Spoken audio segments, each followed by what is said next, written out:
Well, Michael, we're down officially to six in the NBA. We've got two teams through. We've got two other series going on right now. We start with 30, we shrink down to 20, and then we officially get to 16, and now we are down to six. It's unbelievable. It feels like just yesterday we did our combination NHL NBA preview for the season. And now we're down to the final six. And James, you and I still have skin in the game.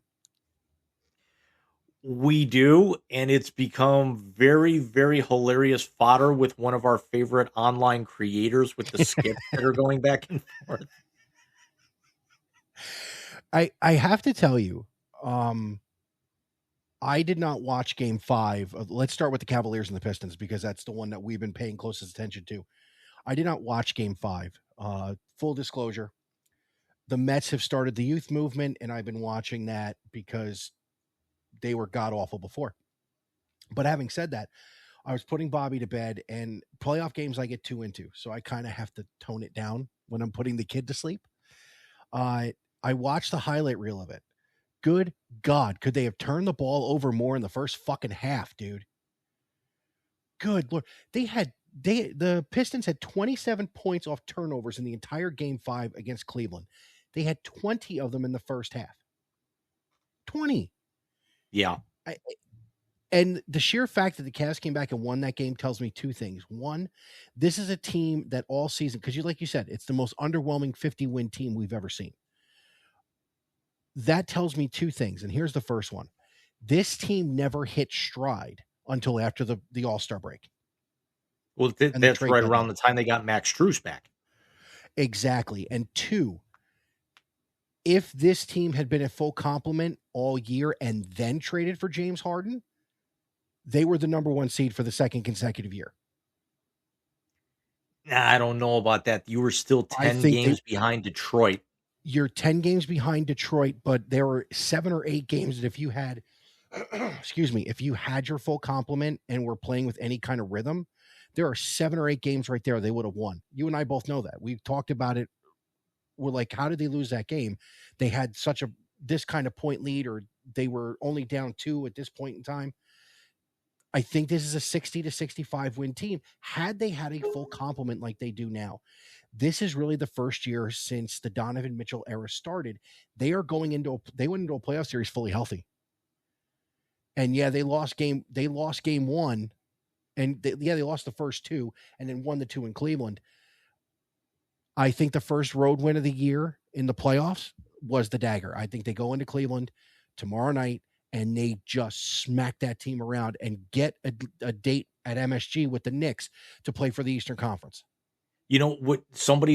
I was scrolling through Facebook and you know how you get random suggestions for things that you're searching or whatnot. And there's a Pistons fan group that's actually, that had like MVP, like standing in front of like the Cavs banners and everything. And it's like, dude, try harder. Try not turning the ball over and, not falling asleep for Max Strus to actually have that huge assist down late. I mean, basically at this point, they're kind of getting slapped around. The Cavs steal one on the road. They're wearing the LeBron era jerseys. I mean, are they going to close this thing out in 6 and basically turn back the clock to the mid 2000s, to the late 2000s where, they met the Pistons 3 out of 4 years in the Eastern Conference Finals and squashed them? Yeah, I mean, I honestly think Or I should say at least in the playoffs.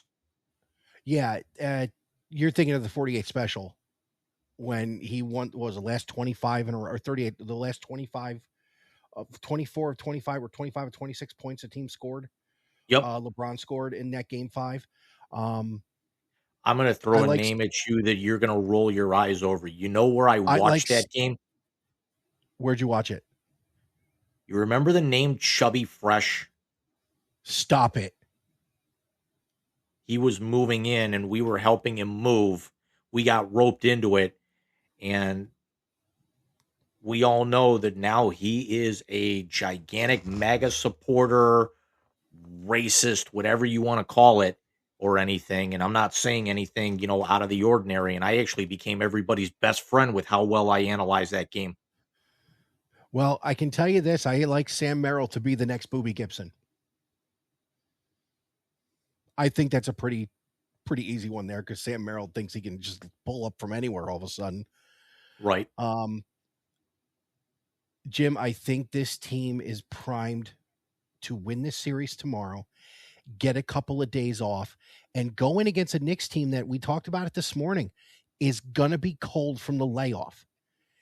Jim, if they can go in and steal one at MSG, the Knicks have, I mean, the Hawks aren't that good. And yeah, the Knicks were down 2-1 to the Hawks. They're not the Cavs. You're not down 2-1. You weren't down 2-1 to Donovan Mitchell and James Harden and Evan Mobley and Jared Allen. You were down 2-1 to the Atlanta Hawks, a team that you beat by 60. They win tomorrow and steal one at the Garden. We could hear something that we have never heard without 23 in that jersey. And that, dude, I think we would go crazy. Yeah, but then you also have to look out west and look at the roadblock, or again, I've quoted them on this show before.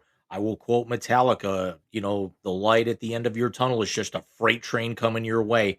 And it right now Oh, doesn't agree. matter who it is, whether it's San Antonio as they look to close out tomorrow night in Minnesota, or the Thunder, who have not lost a game, in the playoffs, really going back to game 6 of last year.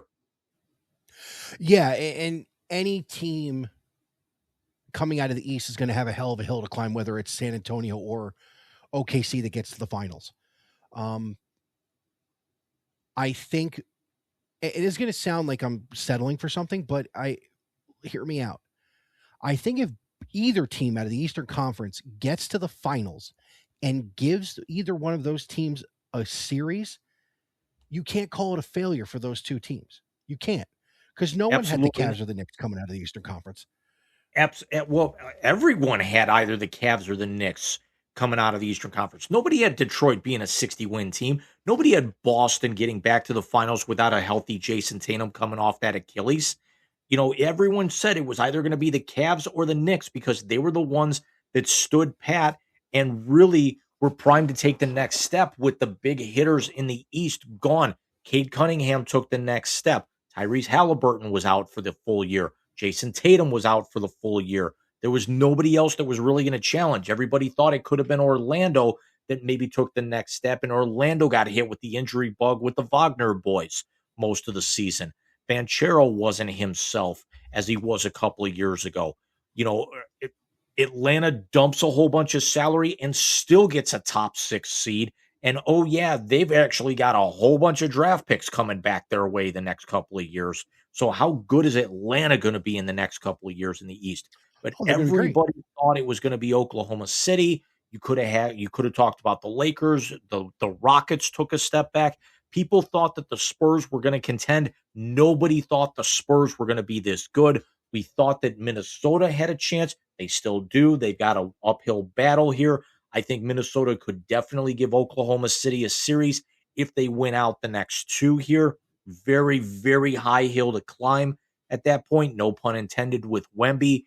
And we all kind of thought we were going to start seeing the beginning of the end with Minnesota, with Denver, you know, from their championship team and coming back down to earth. Sure, getting the third seed, but they're also in one of the most lopsided and comical divisions in the league. Very true. And when I said no one expected the Cavs or the Knicks, yes, going into the season with what you had on paper and what you had on the roster, both teams were the favorites with the injuries to Halliburton and the injuries to Jason Tatum. But going into the playoffs is what I'm talking about. No one had Cleveland or the Knicks coming out. Of course, no one saw the Knicks turning into the juggernaut that they've become in these playoffs. And honestly, with Toronto taking them 7 games, I don't think anybody thought the Cavs were getting out of game 5 in this series. I know you and I were after they lost the first two games, where you were talking, and so was I, that the season was over. And here they've won and they've won three in a row. Yeah, and that Make was the ironic thing is, winning 4 out of 5 against the second best team in all of basketball. Um, and it looks like I mean, they've definitely got the driver's seat now that they've actually shown that they can go into Detroit and win a game. But think of what that crowd's going to look like down at Nomo Romo Fijo tomorrow night, um, in a closeout game. Again, it's going to bring you all the way back to 2007. Um, with except it's one round earlier. But here was the Detroit team that you expected, was going to go back to the finals, and a lot of people were thinking, yeah, if they get through, they've got a legitimate chance, especially with home court. And we all know how loud, their arena can be, whether it was Auburn Hills and now Little Caesars. Um, I think, and that would have been very interesting because Cleveland gets loud, Detroit gets louder. I don't think MSG gets as loud because I think it's more the intimidation factor and how much larger the arena is. You can pack a ton of people into MSG for Knick games, not like Bulls games, of course, which is the loudest arena in the country. Um, Yeah. and one of the largest capacities for arena sports like that. But, you know, again, it's the intimidation factor of walking into the Mecca that is Manhattan. Yeah, no, you're absolutely right. Now, I will say this. Uh Mr. Pickle knows what that arena can sound like. So he will have his guys primed for tomorrow night as far as what the crowd will bring. I'm going to go out on a limb and say this. This is going to be the most insane crowd in that building since game 6 of the 2016 NBA Finals. That I don't know if it's gonna Cleveland will be be that I don't know if it's gonna be Here's that why. much, but go ahead. It's going to be the biggest since then is what I'm saying. Um because let's be honest, we all knew in 17 and 18 once Durant got there we weren't winning that title. Wasn't Right. happening. But this will be a chance for them to go someplace the Cavaliers have never been without LeBron in the lineup. With a shot at going and getting their Larry O'Brien trophy for the second time in 10 years. If they pull this off and find a way to win the trophy again, that's dynastic in Cleveland. Think about it. It would be, but of the 6 teams left in the tournament, I gotta maybe put them 4th. I got to put them third because I will put them ahead of the Knicks because, of course, I hate the Knicks. But as far as the Western Conference goes, I think San Antonio is going to close out Minnesota. Um, I honestly believe that San Antonio is going to take OKC to 7 games. There's no answer for Wemby. As good as Holmgren is, there's no answer for Wemby. And Do you De'Aaron think Fox has played inspired. do you think Wemby got do you think Wemby would have deserved a game for the elbow in game 4? Hell yes. I don't see. I knew he was going to Dude, get tossed. I don't think it was enough to warrant a suspension. I think the right call was made because I watched it live. Yeah, he absolutely deserved to get tossed, and yet the most lasting image was the camera coming at him when the announcement was made was like, what does that mean? I'm ejected, and you could read his lips with this because he really didn't know because he plays the game the right way. He doesn't get up in anybody's face. I mean, that's actually one of the best stories of the playoffs are the two Frenchmen in the middle in that series between Rudy Gobert and Wemby. yeah, and Gobert's tossing his ass around at times too. Which I mean, that's what you have to do with him. You can't let him get out in the perimeter. You can't let him own you on the block. But I will say this: the only thing more deliberate than that elbow was when Draymond kicked Steven Adams in the dick. I mean, seriously, that's the closest thing to that I've seen. If Randy Savage stood up from his grave and applauded that elbow, that's how big that elbow was. I mean, it was up there. You know what it almost reminded me of was What? Michael Irvin posting up Adam Sandler in The Longest Yard where he jacked him with the elbow. Amen. I Amen. was just kind of waiting for him to go, "Did I get you?" No, baby, that was clean. But So I, we're we know the Knicks are through with the sweep. We know the Thunder have not lost.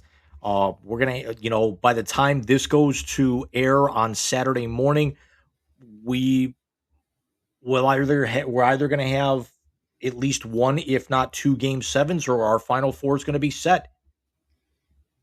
may the Final Four be set.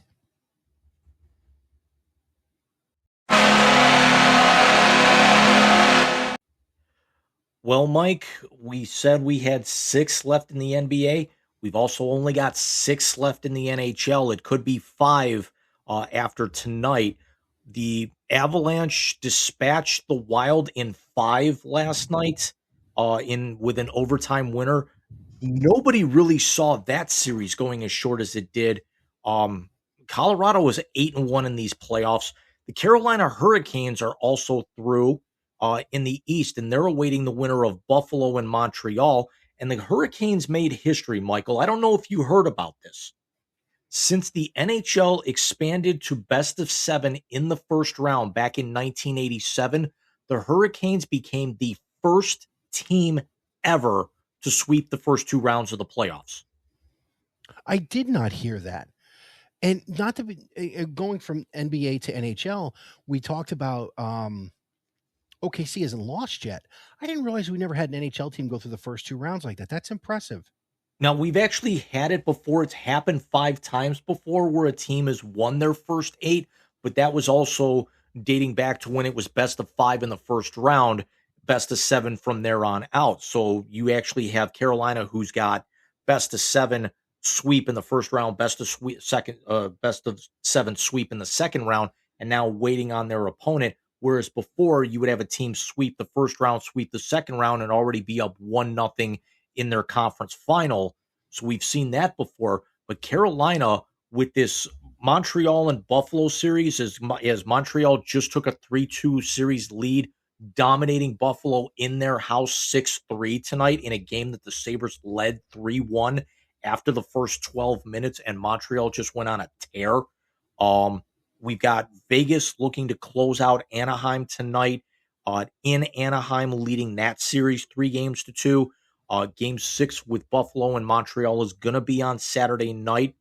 But Carolina, if that Buffalo Montreal series goes seven, Carolina is going to have, I want to say, 10 or 11 days off between games, between when they swept Philadelphia and then when they open up either hosting the Sabres or the Canadians.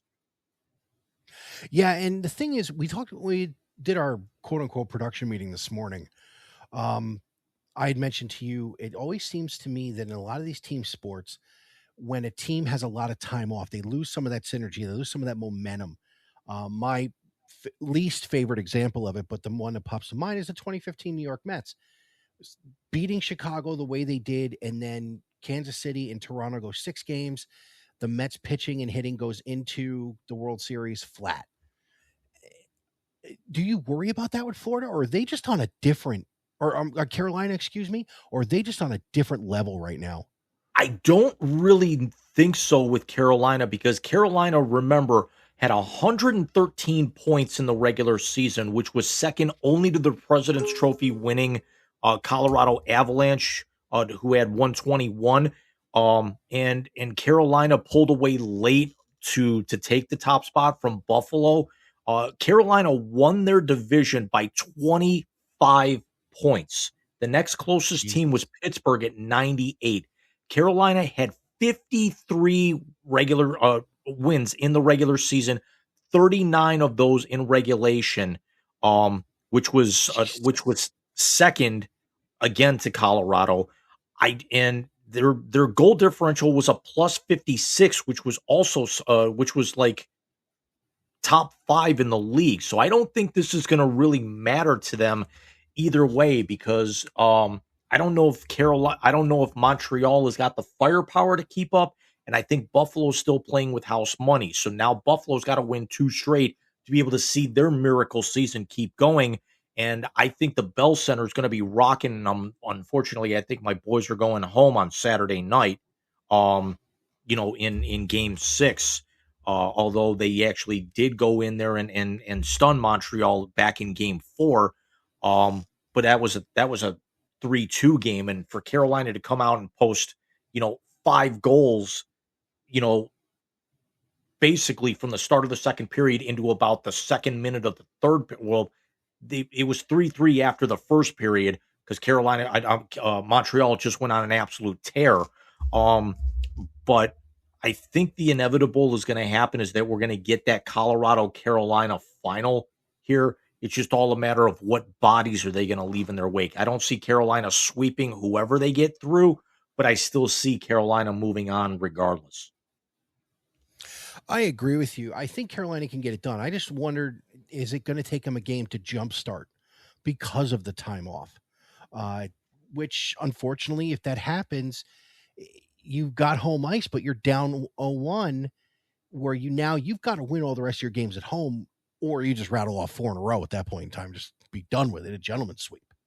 Yeah, but let's keep in mind that not only have they not lost at home, they haven't lost on the road, and Philly was a pretty tough place to play in these playoffs. And then in the first round, they go into Ottawa, that was a halfway decent home team this year, with the hopes of possibly being the Canadian team that comes out of the East, or some of the other, I mean, you had quite a few, you had Edmonton get in.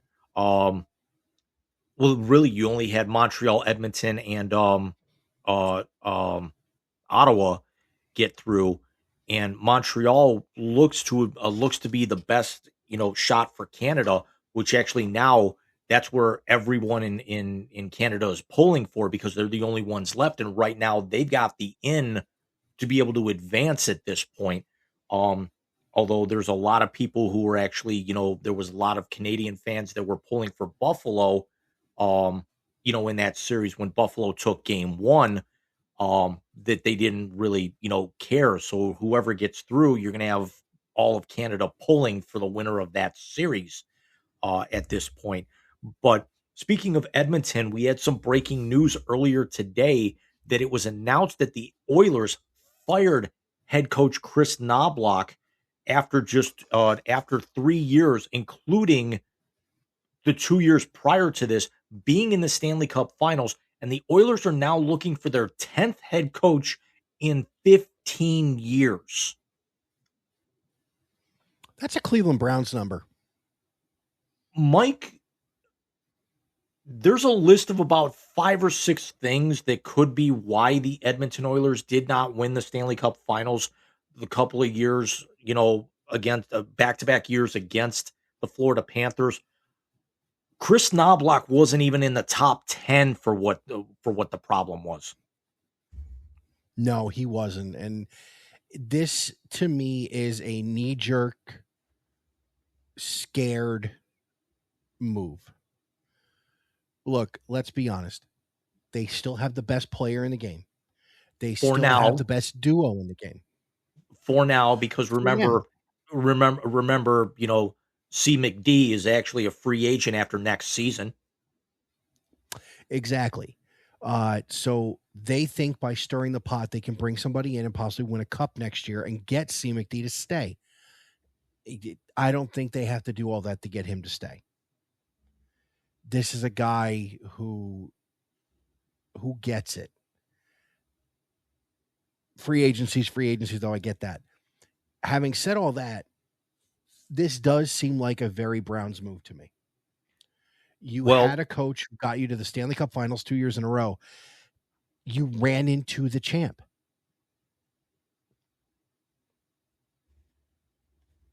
You played him tough. What was the 1 year went 7, right? Right. The first year, It went 7 that first year. 5? Yeah, and then Florida beat the brakes off them in 5 the second one. Yep.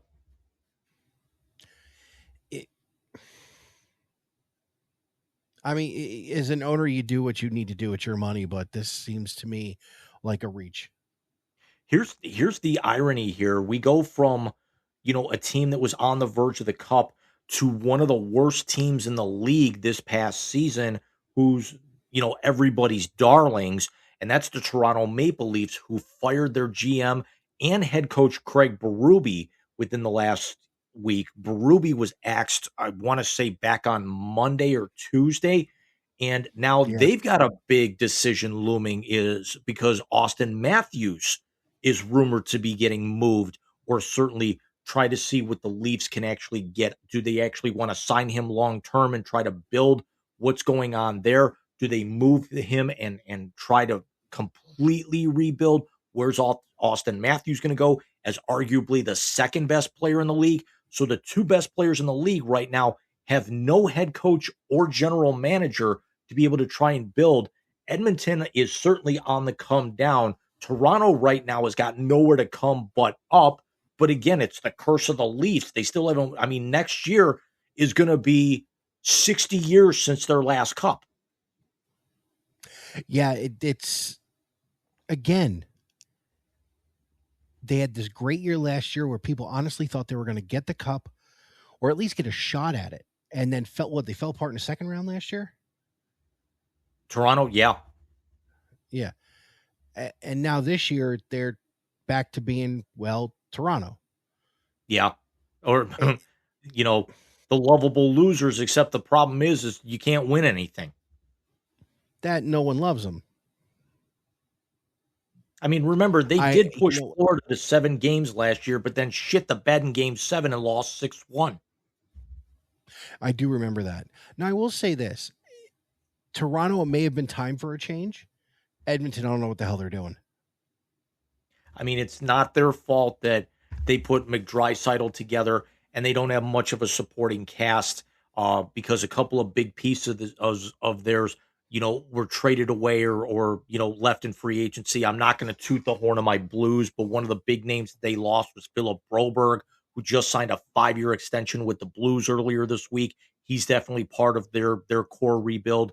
As there's a lot of people also saying that the Oilers right now after making the big Skinner for Jari trade earlier this year and really got nothing out of either of them, could be trying to target Jordan Binnington, who Binnington's, even though he's got a cup, he's 32 years old.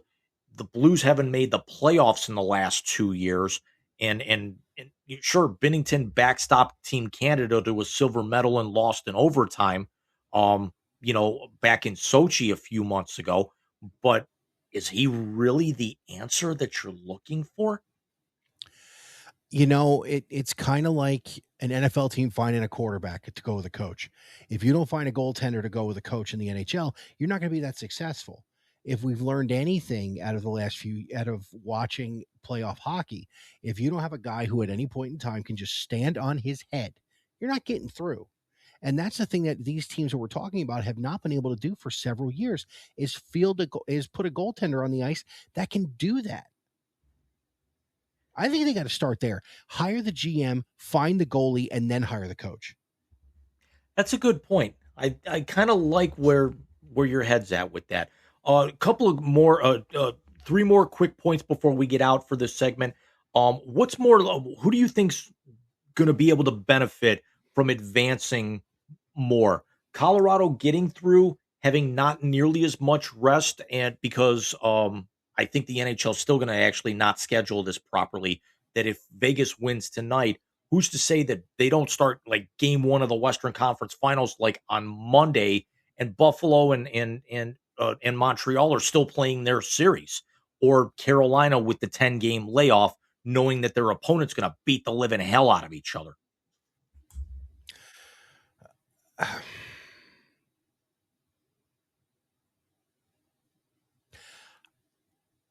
Honestly, I think with the season Colorado had, they have to advance and they have to get to the finals because you won the President's Trophy. Now you have to kick no one who's won the President's Trophy's won the damn cup in forever and a day. What we say? 2014 was the last time. I think we said a couple weeks Yeah, ago. Chicago. I want to say 2013. Okay, so it's been 13, 14 years since you had a team that won the President's Trophy win the Stanley Cup.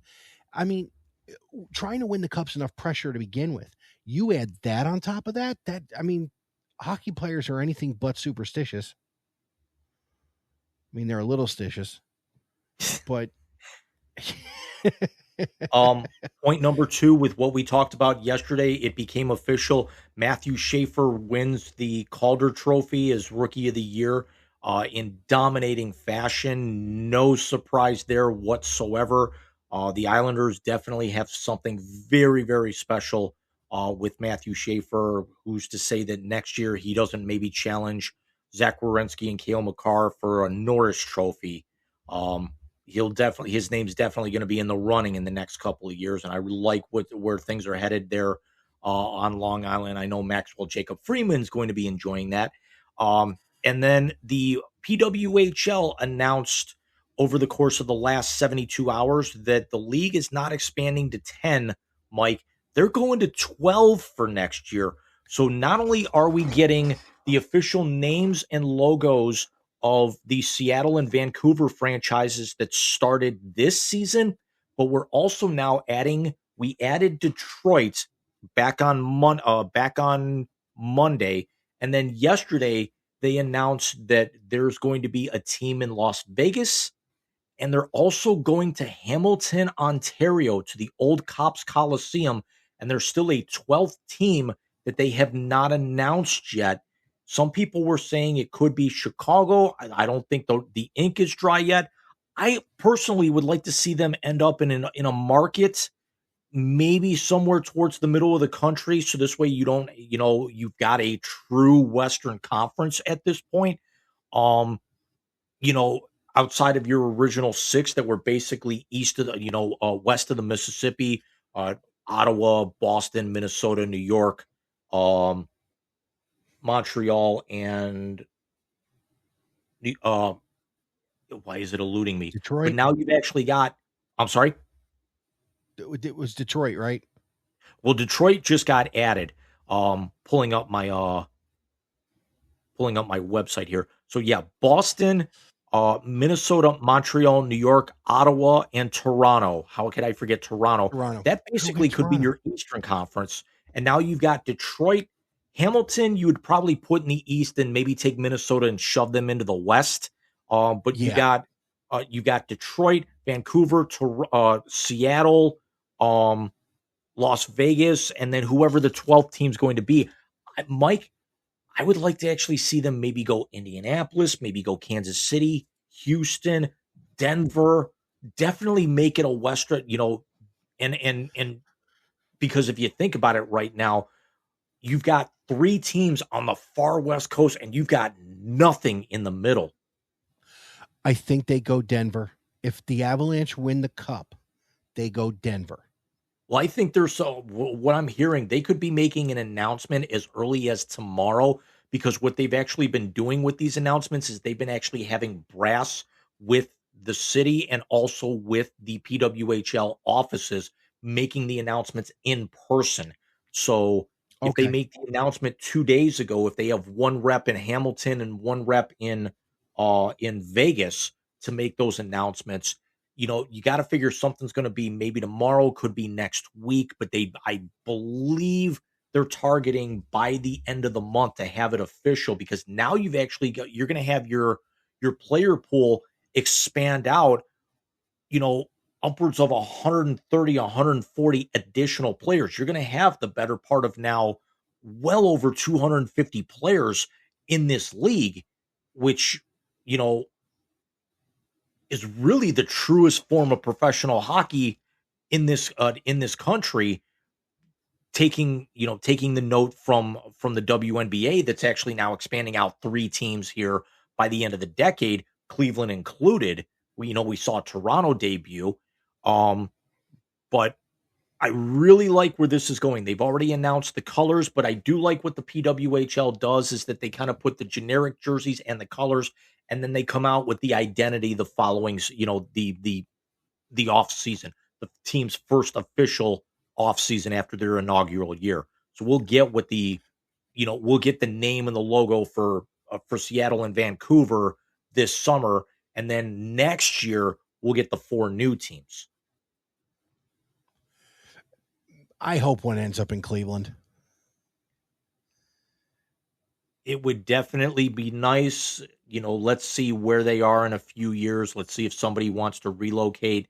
Um, I definitely think that if they run another, I can't think of what they call them, but they do random games in neutral sites. And Mhm. Cleveland. I think the one time that they did it was a sellout. Yeah, I remember you telling me that. Maybe.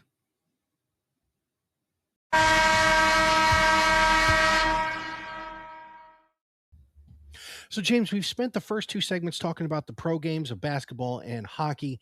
Let's go back to the college ranks for a minute, back to our favorite time of the year, March Madness, which apparently is going to go from madness to straight dumb fuckery as the NCAA tournament has officially expanded to 78 teams. In other words, field a team, you're going to get a chance to play for a national championship. What in the hell are they doing? I know it's a money grab. The same thing they're talking about in college football, expanding that playoff to 24. What other rationale could there be, James? So they've got it became official late last week. We haven't had a chance to talk about it. So the field will expand. Um, we've seen in recent years it expanded from 64 to 68. People were talking 96. We're on our way to that. They're officially going to 76, not 78. So what's going to Oh, happen I'm now sorry. is the first 4 is now going to be the first 12. So um you're going to have 12 opening round games instead of the 4 to get through. So, where's the graphic that I'm looking at? So, you're going to have these are all going to be 3 of these are going to be automatic qualifiers, 3 of these are going to be at large games. So, you're going to have the 416 bid team. I'm sorry, you're going to have 16 versus 16. You're gonna have 4 of those. You're gonna have 2 15 versus 15s, and then the other ones are gonna be 11 on 11, and then 4 12 on 12, which is hilarious for those. The fact that you're going from at large bubble teams at that point to going now getting a 12 seed, which is essentially another bubble team with the way that the tournament's currently constructed. I have a big I think the biggest problem that I have is I also think it's the one that you do here is why is this not all at large teams and let these one bid schools go through. We understand it's a cash grab, but what's going to draw better money? Putting 12 at large teams in bigger conferences on those games to improve the ratings on Tuesday and Wednesday before the actual tournament begins, or putting these one bid conferences in there and knowing that one of these teams that played all year is not even going to get a chance to play in the major field of 64. Put these fringe teams in there. The other problem that it has now is what is now going to be the future of the NIT, the CBI, and the Crown tournament. Well, they're done. Let's not sugarcoat it. The NIT is no more, the CBI is no more, and the Crown Tournament's no more. You're going to have the Great Alaska Shootout be more prestigious than any of those. What's the one in Hawaii? Maui Invitational. The Maui is going to be more watched than any of those. I look. I understand that part of this is NIL causing them to need to make more money. I understand that this is the way of the world now. But everybody who does a bracket's going to look like Charlie Day in that episode. It's Always Sunny with all the different pieces. I mean, I can't wait till we do ours. That's going to be a 3-hour fucking show. I mean, naturally, we're not going to pick those first 12, but this is where I No, think, well, if this goes well next year and the year after, I think this is where you see the expansion out to 96 because then you're going to have all of um the one bid schools are going to end up playing each other, and then you're going to have like, you'll probably end up seeing like the 9 through 16 seeds are all going to be with this, which actually means you're going to have to extend the tournament an extra week because you're going to actually have to play those games and then get those teams ready to get on flights to go to the regional games. Exactly. Here's the other thing too, Jim. This eliminates Cinderella. This Yeah, effectively that's eliminates Cinderella. that is the biggest problem I have because this actually should only be the at-large teams, not these one bid schools, because now the only Cinderellas you've got are going to be 14, 13, and maybe a 15 that gets through, and then realistically your 12, 11, 10 are going to actually be, your at-large teams. Yeah, yeah, and that's terrible. Now, again, not every at-large team is built the same. If you have a team, I'm going to use Miami's situation as an example. Miami was the only undefeated team in the country until they lost a fluke game in their conference tournament. That at-large team is not built the same as an at-large team that Ohio State last year, an at-large team that honestly should have been playing in the first four. Uh, Even though you know me, I'm a Buckeye honk. That's who I am. They didn't belong with that seed over Miami. They didn't. They didn't have a good enough regular season. They didn't beat anybody good. End of story. But this effectively eliminates the Butlers from getting to a championship game like they did 2 years against Duke years ago. This effectively eliminates a MAC team from going far in the tournament because they're going to be in one of those first games. They're going to have to play another team that's just as hungry and just as scrappy as they are. I, I, I don't like it personally. I like it on principle. I don't like the execution. Um, Fair. because again, you are right. This is not completely eliminating Cinderella, but this is basically, um, this is basically saying, yeah, curfew's up and the garage door is quickly coming down, and you're not going to be able to like, slide under the door in time without crushing your foot. Um, you're not going to be No able to sneak Indiana into Jones slide. right, you're not going to sneak into the house, easily enough. Um, the alarm is set. You got to figure out a different way at this point. Um, I understand. I mean, we all know that before too long, college basketball and the Power Four conferences, I'm sorry, college football that we're going to talk about here in a second, they're going to break away from the NCAA. Um, could we actually end up having the same thing happen with college basketball? But the thing is that you've actually got teams like in the Missouri Valley that are competitive. The Big East is a power conference in college basketball. You don't have the Pac-12 anymore, so you're not going to have the four football conferences break away because there's still also some pretty heavy hitters. You've got Gonzaga joining that new Pac-12 next year in basketball, even though they don't feel football. You've got the Big East, aka the Catholic Conference, that you know UConn's got two national championships in the last 5 years, and oh yeah, was in the championship game, 6 or 7 weeks ago. Um, from when we're taping this, it's um, it's it's a very, very tumultuous time. Are we going to watch? Absolutely. Does it actually now mean we're going to watch earlier in the week to prime ourselves for the field of 64? Absolutely. Are we going to care nearly as much and bet those games? Degenerates probably will. We not so much. We might peek in for a couple of minutes here or there, just to be able to forecast, okay, this team's going to go here, this team's going to go there, with the way that it lines up. It means now we all have to run to our printers and print our brackets Thursday morning at noon. So this way, CBS or the NCAA can update all of these first round games so we don't actually have to, put extra circles on our brackets. Well, I use highlighter for the first round, so there's that. But I will say I am thankful that you didn't lump us in with degenerates at this time because I firmly believe that we could end up there every now and again. Um,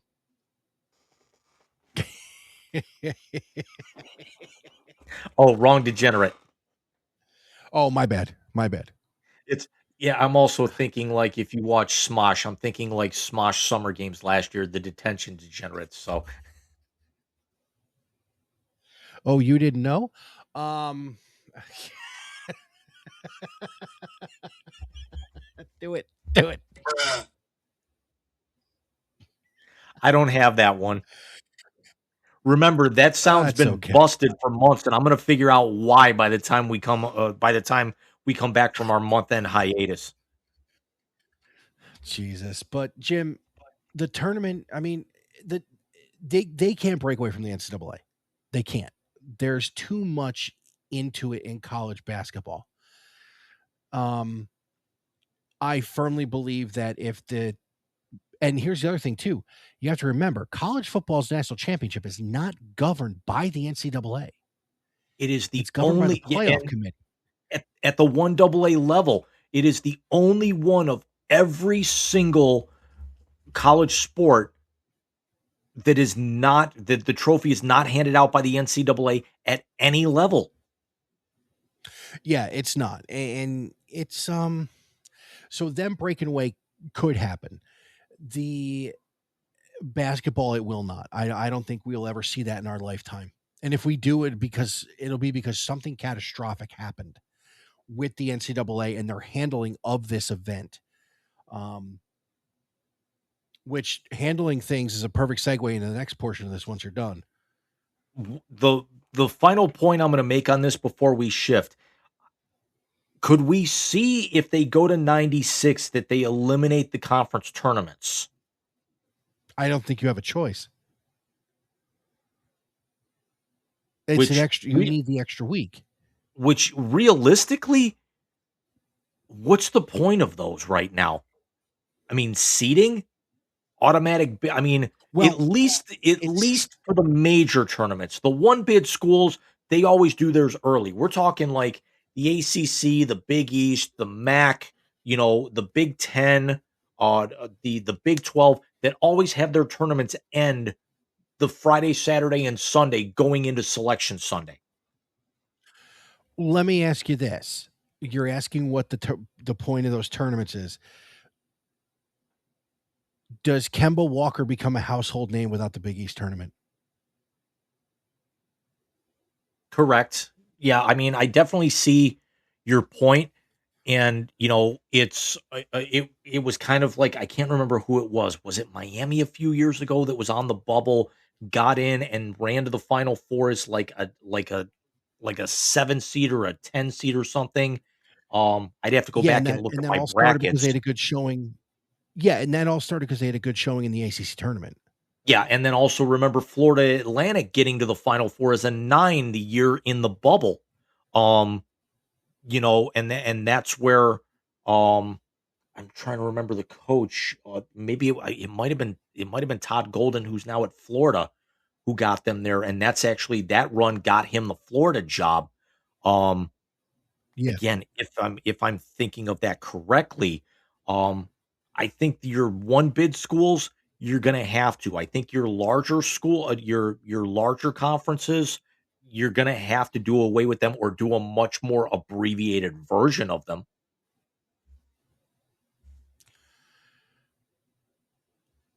You're not going to have all It'll be interesting. 18 teams in the ACC playing Yeah, in that tournament.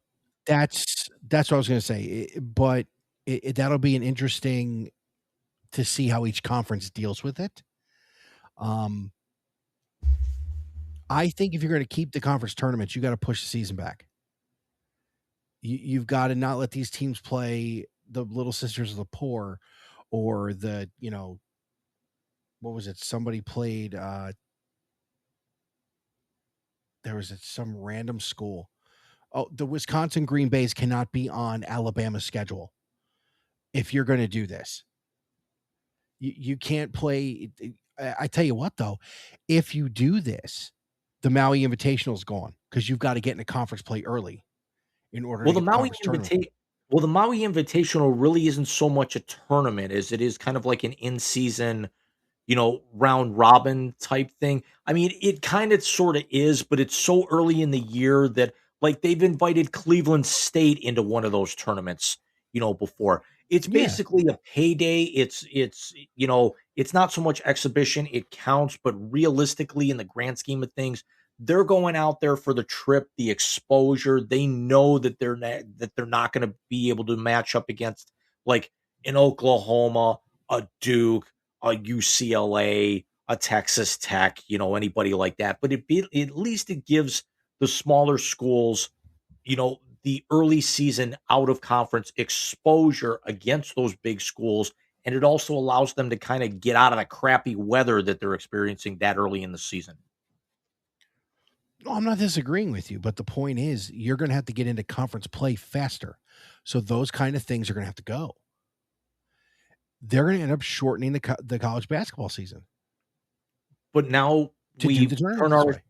but now we turn our attention to the grass and the turf. And Mike, what's going on with college football that you wanted to talk about for a few minutes?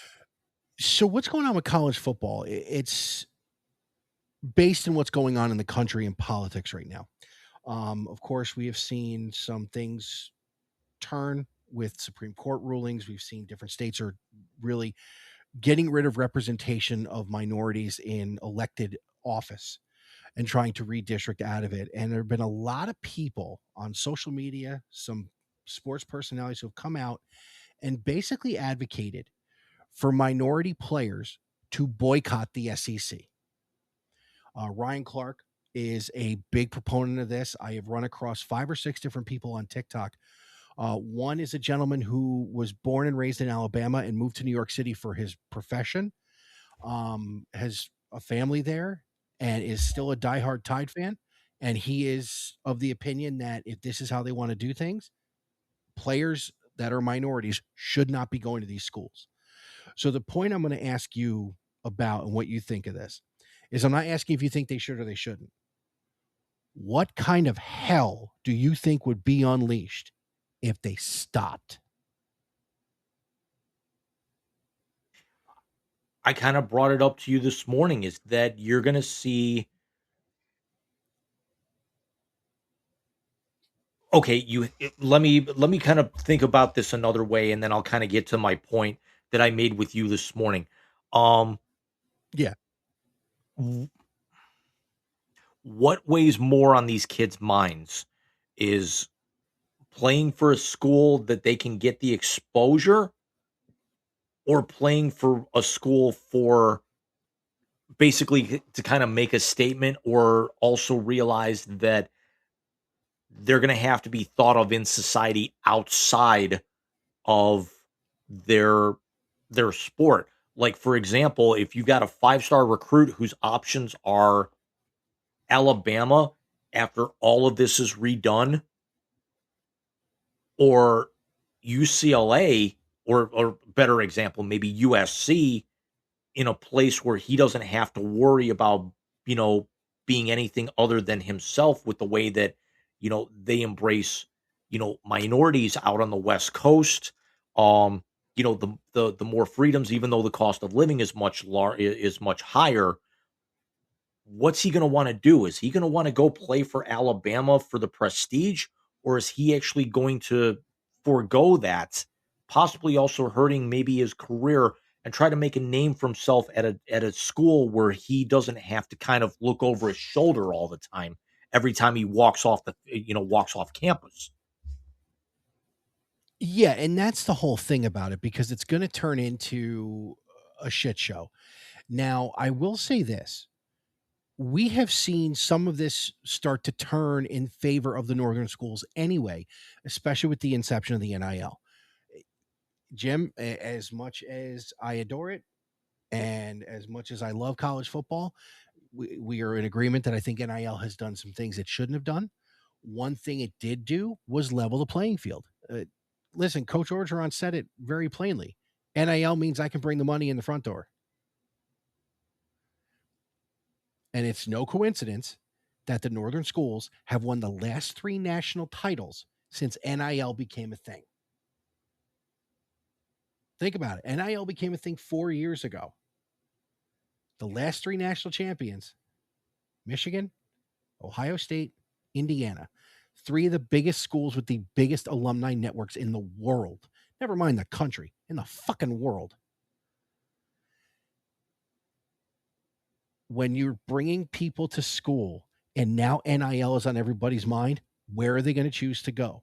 Where there's this stuff going on politically, or where they're going to make more money? And that's where the mass exodus is going to come from. It's not going to so much be the societal political concerns as it is none of that and the paycheck. Yeah, and you're gonna start seeing some of your middle kind of fringe schools, like your Vanderbilts, like your Auburns, um, they're gonna start coming down, and then you're gonna start seeing it, and it's gonna tickle the cockles of your heart. Your Syracuse is on the way up. Um, you'll see, you'll start seeing, um, I know you're gonna hate to hear it. You're gonna hear Michigan, Mm-hmm. Wisconsin, Minnesota. They're gonna get a Yeah. better influx. We're gonna see it in the Ohio schools, especially if things turn in November the way that they're already talking that they're looking to um with the House and Senate and gubernatorial races going on in this state. It's also going to bolster the Western schools, your Washingtons, Wazoo, even though they're in now that smaller Pac-12, your Oregon, your USC, your UCLA. um Colorado is going to get a huge bump from this being a blue state. And all these schools that are all these states that are trying to redistrict and gerrymander and everything, it's going to come back and bite them, just because also the fact is you're trying to gerrymander places that don't have a grand grip on the full scheme, and it's not going to matter in the end. What is it really going to matter if you're going to redistrict possibly 3 Democratic seats in Alabama, but yet pick up 20 more in California at this point? Yeah, and the my whole point with this, just bringing it back to the show and what we cover to let some steam off. I said this to you as I was walking back to my desk this morning. I had my shake in one hand, which again, thank you for the blender because I use it every day. Um, and my coffee in the other. And I said, Jim, what if this bleeds to basketball and Tobacco Road starts to suck?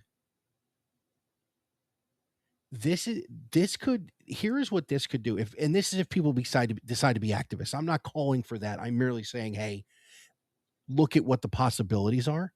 Mhm. If you lose the grip on football in the South, and then you lose the grip on college basketball that the ACC has with Duke and North Carolina being the greatest rivalry in college basketball. Um, yeah, that's a problem for these places because they don't have the luxury of the professional sports teams to take up the economic portion of it. You get people not coming to Alabama games because they're dog shit. What is Alabama going to do? Yeah. You don't get people. You don't get people going to Carolina and Duke games in the wintertime. What are either of those places going to do? I mean, you're going to see a dramatic shift with the ACC and basketball alone. You're going to see Duke and North Carolina start to come down, and you know who's going to be waiting to basically start picking everybody up? Syracuse, Pittsburgh, Notre Dame, Boston College, Virginia, Va Maryland, Tech. Yeah. Maryland. Never mind UConn.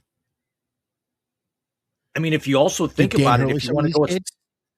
if you want to even go a step further, we talked about them earlier. The Catholic Conference, really, every school in the Big East, with the exception of Creighton, is in a state that Creighton and Butler leans typically, blue, even though they're Catholic schools, which you figure might be a little bit more, conservative. Georgetown is in the nation's capital. Providence is in Rhode Island, which is very blue leaning. DePaul's in Illinois, which is hugely blue. Seton Hall, Villanova, UConn, St. John's, they're all from that tri-state area. you know, we all know that that's definitely blue leaning. So so the Big East is only going to get stronger. Whereas, some of these other conferences, it's gonna put a huge hurt on the SEC and a couple of schools, maybe in the Big Ten, and then definitely the Big 12. Yeah, no, it's definitely going to put a hurting on someone. And again, just I want to throw it out there because unfortunately, this stuff is starting to bleed into the realm that you and I walk in with this, Hmm. and it's not good. But just the thought of it, I mean, down here,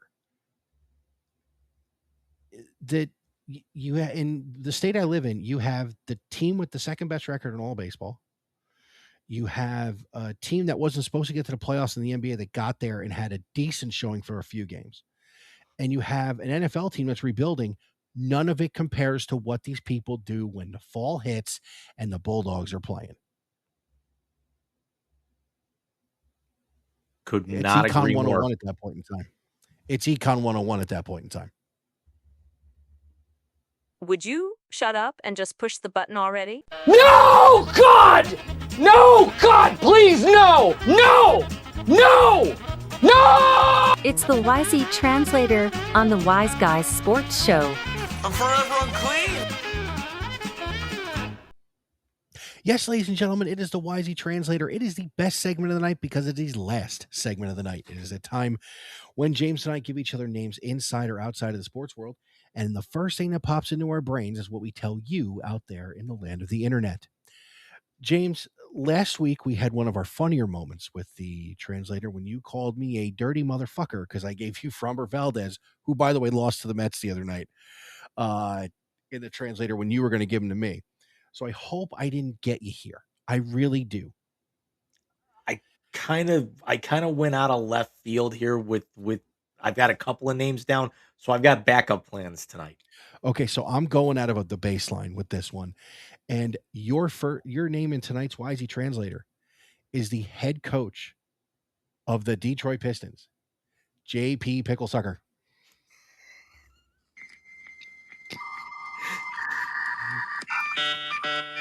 It's hilarious that no matter which bench that he's coaching from, he's always complaining about the officiating and the calls. He wasn't getting them when he was here. Now he's complaining that he's not getting them for what the NBA deemed was a proper no call at the end of game 5 last night. I saw that. He still doesn't know how to make adjustments. He, you know, People were saying that Kenny Atkinson was actually like JB Bickerstaff, only shorter and with better hair, with the fact that he actually has hair. No, it Yeah. proved last night that as good as Bickerstaff is, and he's going to be a finalist for Coach of the Year again, and the fact that he won 2 of them when he was here, um, you're right. He does. What is it with coaches in the city of Cleveland that can't make adjustments? Stefanski couldn't do it. He got run out finally. Bickerstaff couldn't do it in the playoffs, and which is why the Cavs really, you know, are one game away from getting further in the playoffs than, quite honestly, any of Bickerstaff's teams that, if we sit back and we think about it, was probably more talented with the core that they had. They were more talented. And by the way, I'm going to say it this way. When they get this thing done, because I believe in my heart of hearts they're going to get this thing done tomorrow. Kenny Atkinson is going to prove that his time in Brooklyn wasn't on him. Oh, everybody knows it was basically they were so bad that they had to clean house with everything. And, no matter what the roster turnover was going to look like, he was not going to end up staying. They were going to rebuild the front office and then try to rebuild the roster. And the problem is now, since that's happened, they've done neither. Exactly. So I want to ask you a quick question, and then I want to get to your choice for me. James, if the Cavs win the next 5 games, because we know one more and then 4 in the next round, is Colby Altman the best front office executive this franchise has ever had?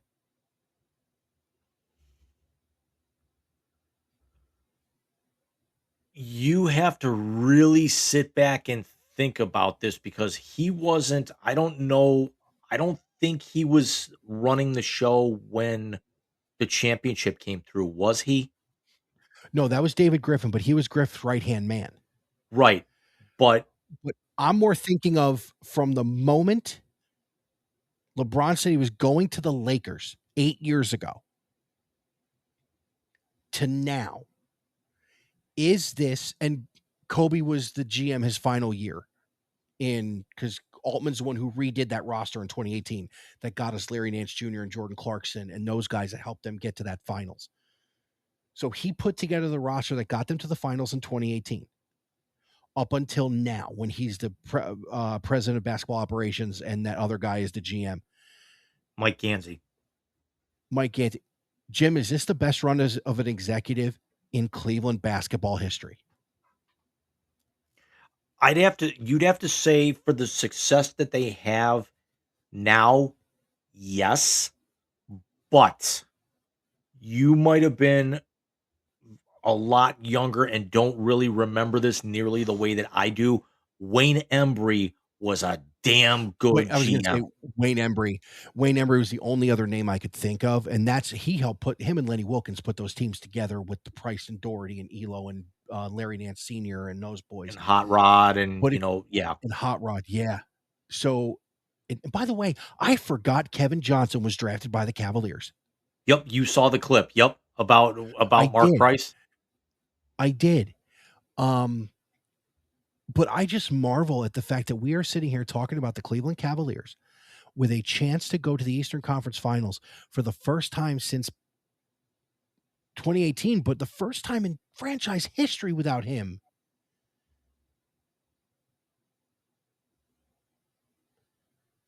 I'm trying to remember if they didn't get to a conference final. They didn't get to a conference final with Doherty and them. I'm wondering if they got there during the semis. I'm wondering if they got there during the old wine and gold World B Miracle at Richfield? Miracle Richfield era. They won the first round and got smoked in the second round. And then, if I'm not mistaken, didn't go back to the playoffs again until Lenny Wilkins took over. Yeah, I gotta look this up here very quickly. I'm already into it. Eastern Conference Finals, 1976, lost to Boston. That was the Miracle of Richfield year. Oh, was it? What? Yeah, I thought there was. But that was also, remember, I think that there were only 3 rounds in the playoffs because they automatically went into the semifinals, into the conference semifinals that year. And then, yeah, you're right. They did not advance to the Eastern Conference Finals until 1992, where they lost to Michael's Bulls. Jesus.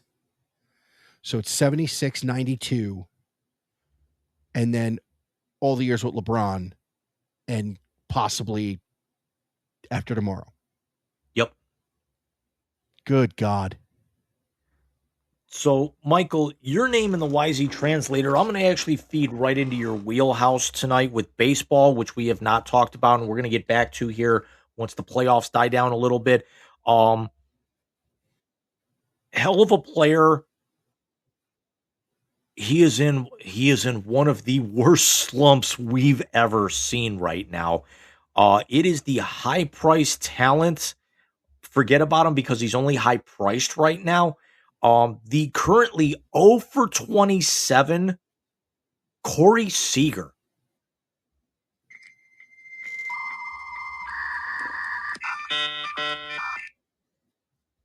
He'd be better off looking at working on his night moves the way he's playing right now, because he's not playing well at all. And yes, that was a veiled Bob Seger reference. Don't look at me like that. It's not Chris Davis like 0 for 47 or whatever it was, but it's not even what Cal Raleigh just broke. Do you see what happened to the big dumper? Yeah. 0 for 34. Yeah. I mean, but here's the thing. Chris Davis and Kyle Rowley aren't they're not a former 2-time World Series MVP. No, they're not. And in fairness to Seager, Texas isn't as good as people thought they were going to be. And that team winning, I've never been a big Corey Seager fan. Never. He was good with the Dodgers for 1 year. He was good with Texas for 1 year. And since then, he's been a middle-of-the-road shortstop with decent offensive numbers. I mean, oh, how the tables have turned. Yeah. I mean, I'm going through the article on ESPN. His last hit was an RBI single in the 4th inning at Yankee Stadium on May 6th. Seager's solo home run in the Jesus first Christ. inning put Texas ahead to stay in that 6-1 win over New York, but strikeouts in his final 2 at-bats started his hitless span. He is 6 for 61 with 23 strikeouts over his last 16 games. In other words, he struck out more in his last 16 games than Tony Gwynn did in the entire decade of the 90s. And you are right. Texas is not who we thought they were. So I'm still hopeful that we get with the fact that the A's are currently on top in that division. I'm hopeful that things shift around here in the next couple of weeks, that we get the asshat standings.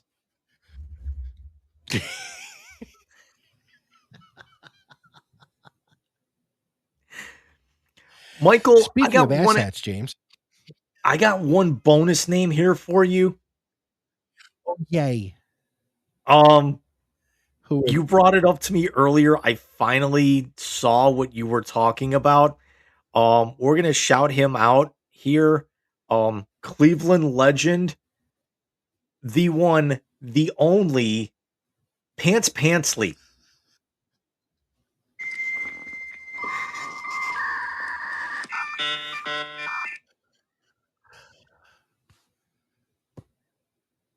I merely can bow in reverence to the Lord of the Pants. That was the funniest shit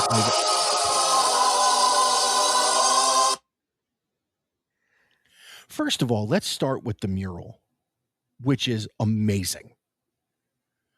So, for reference, we're referring to Cleveland artist, and actually, known to some on a nationwide scale, of Cleveland's own Aaron Seacrest, who Michael graduated with, and my brother and I were decent friends with. Frank, certainly my brother Frank, certainly more than me.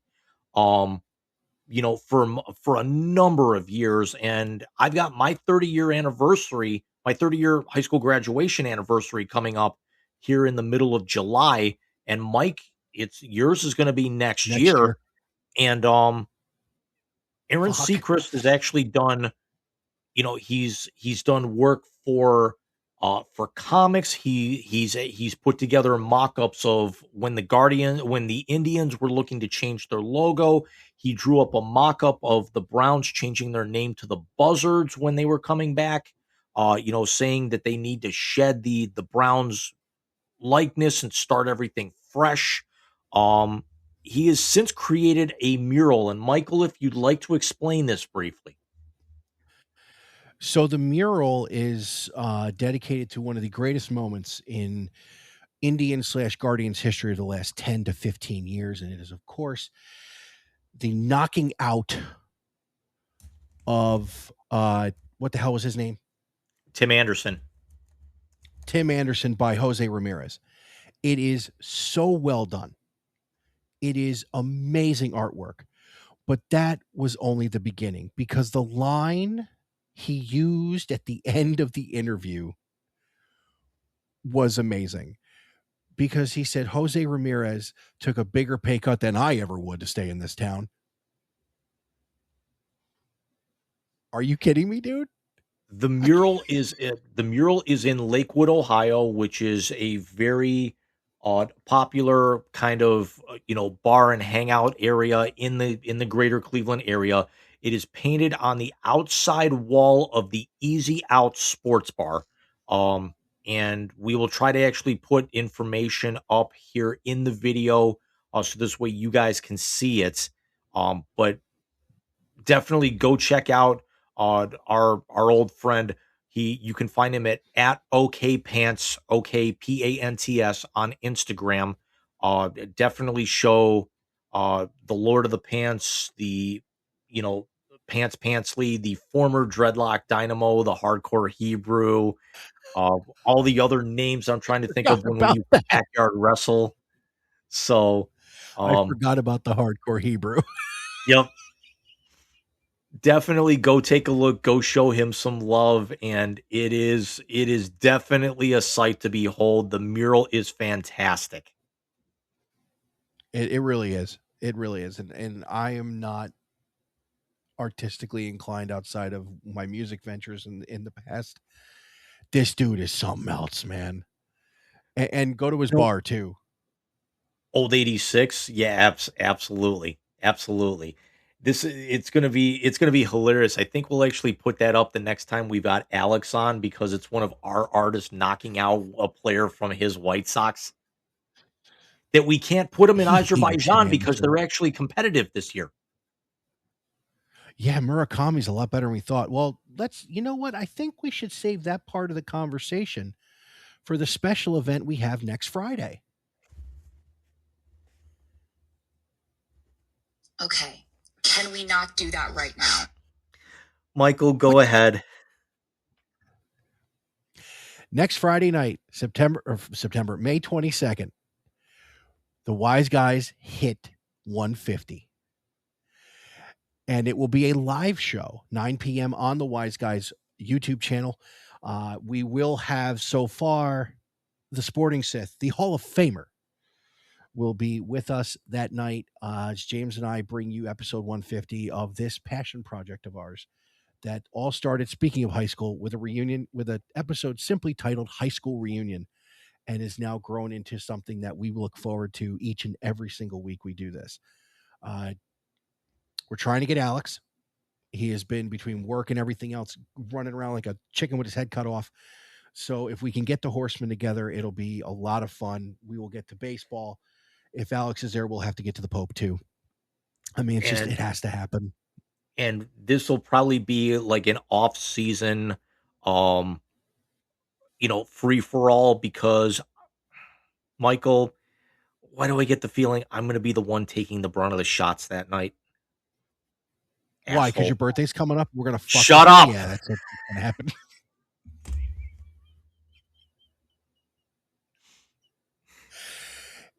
Listen, in 2 years, when your birthday comes up, or 3, excuse me, you're really gonna take a fucking bath then. Rusty cunt bucket. But after that, we'll be off for the week of Memorial Day. We'll return probably the week after.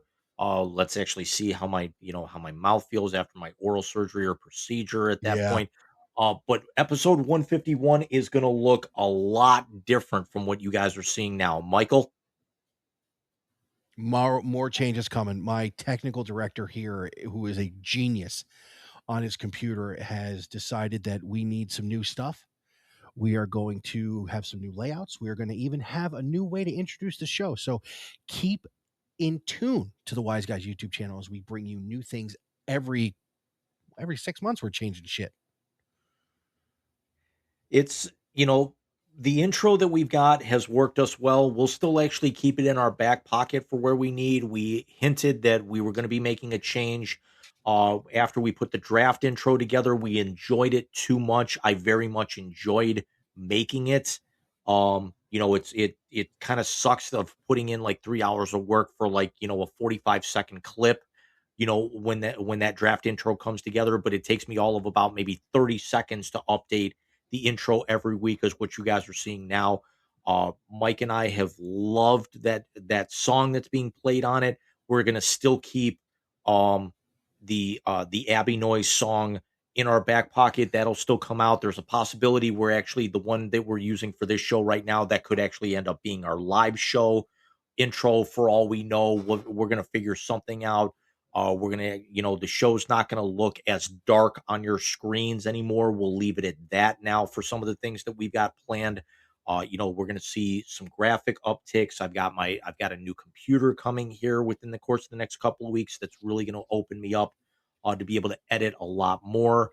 You might actually see a few more live streams coming here with me personally, as I might actually get into some game streaming as well. And then we're also going to figure out a way to be able to incorporate Michael into this, especially when we team up with John for when Super Battle Golf comes out later this summer on most platforms, as it right now is only on Steam.